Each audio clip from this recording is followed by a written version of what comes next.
If you plan to maintain a 10 to 15-year-old Mercedes-Benz, there's one thing I want to recommend that you keep a really close eye on, and that's underneath the car. Now granted, if you don't have a lift like I do, it's not as easy. But when things start happening, some of the first signs will appear underneath the car, and they will appear as fluid leaks. That's right. Whether it be a transmission problem, a rear axle problem, a rear differential problem, an engine-related problem, or a brake problem. Some of the very first signs will appear as minute fluid leaks, and if they're not attended to, they'll become large fluid leaks. So that's why it's so important to pay attention to what's going on underneath the car. Maybe once a year, depending upon how many miles you drive the car, jack it up and get under the car. You know, think safety, jack stands, don't just get under there with a jack, but you'll have to roll under there, you'll have to pull the under engine belly pans off and take a good look from the back end to the front end. And this is one of the best preventative measures you can take if you own an older car. It doesn't have to be a Mercedes-Benz, we're talking about any car here. But in my years of working on many, many cars, every once in a while something happens that just kind of blows my mind. And it happened with this E430 here. You know, I've been under a lot of cars in my lifetime, and I have hardly ever seen a car be totally dry over 100,000 miles. Yeah, there are a few and far between. But over 150,000 miles on the car, I don't think I have ever seen a car that is leak-free until this car came along. And I remember the first time I put it up there, I go, you gotta be kidding me. Is the speedometer or odometer lying to me here? But literally, take a look here as we start at the engine, underneath the engine, and move slowly backward. Look at how clean that engine compartment. This doesn't compare to any of my other cars. My 190E with 120,000 miles, my W140 with 140, it's got oil leaks all underneath it. But not this E430, and as you move back towards the transmission, you might see a little wetness on the pan. That's because I opened the drain plug to inspect the transmission fluid. That transmission pan was totally dry with a light coating of dust on it. And then moving further back, look at usually you see a little bit of oil streaks on the floor pans from oil moving down from the engine compartment. Look at that, totally dry. Exhaust, no leaks in the exhaust. All the way to the back end.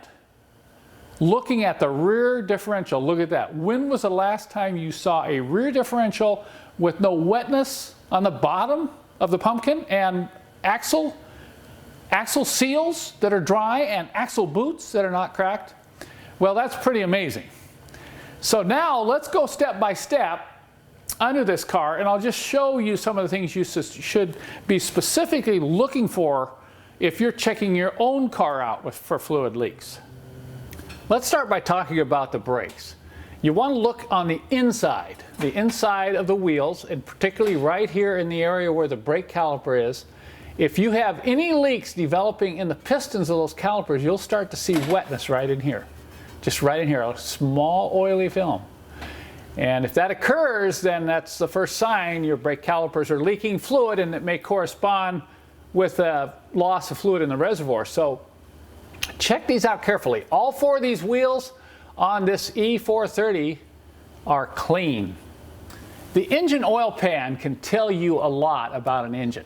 This is where a number of oil leaks can congregate. In other words, they'll leak down and they'll congregate here on the bottom of the pan, and then they kind of blow aft. But look at this. See what I mean? When have you ever seen an oil pan on a 170,000 mile car this clean?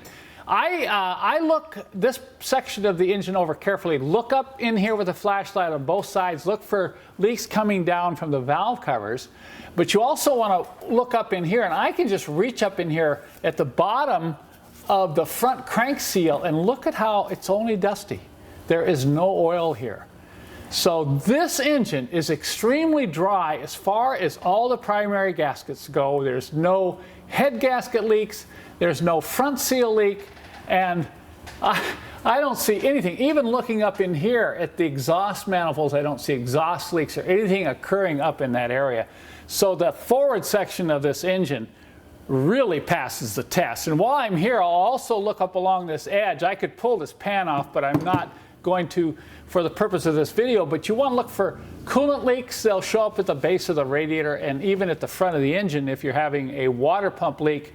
But there is no evidence of wetness in and around the lower part of the radiator, and I'm not losing any coolant at all.